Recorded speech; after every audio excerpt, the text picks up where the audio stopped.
marijuana disrupt sleep?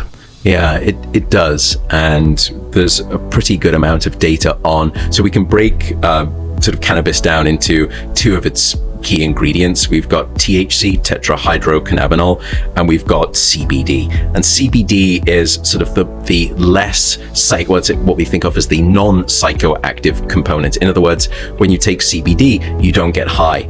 If you take THC, you can get high. That's the psychoactive part of the equation. Are both considered sedatives in the technical sense? No, they're not. Neither of them have that class right now. THC seems to speed up the time with which you fall asleep.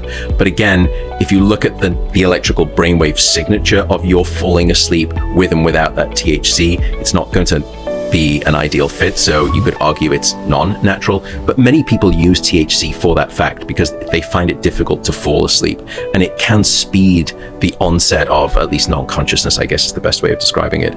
But there are problems with THC, and there are twofold. The first is that it too, but through different mechanisms, seems to block REM sleep. And that's why a lot of people, when they're using, will tell me, look, I was dreaming. I don't remember, many of my dreams. And then when they stop using THC, they'll say, I was having, just crazy dreams.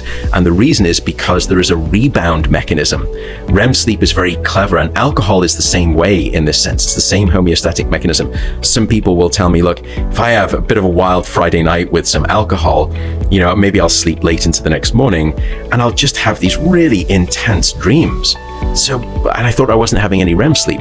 Well, the way it works is that it's during in the middle of the night, really, when alcohol blocks your REM sleep.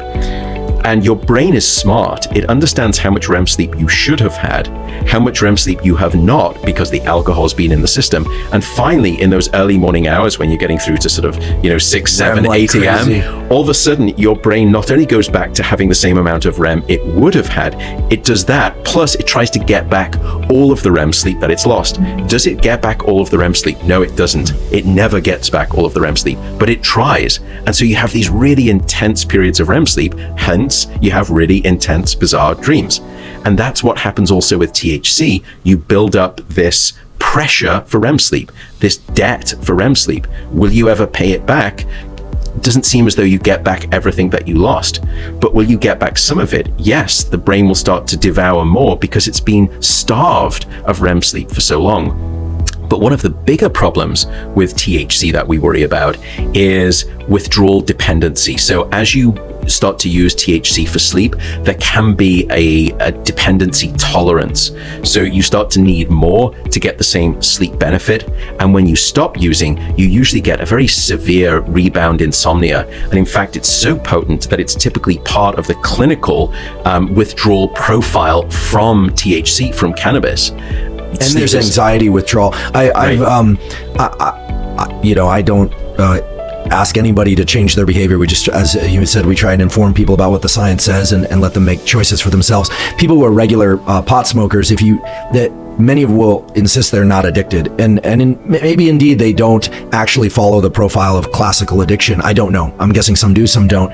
But if you ask them, well, what if I took away all marijuana consumption for, 2 weeks?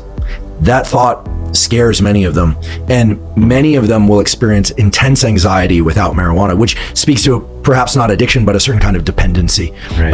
And again, I know many pot smokers, some of whom have jobs that are quite high performing, and they manage.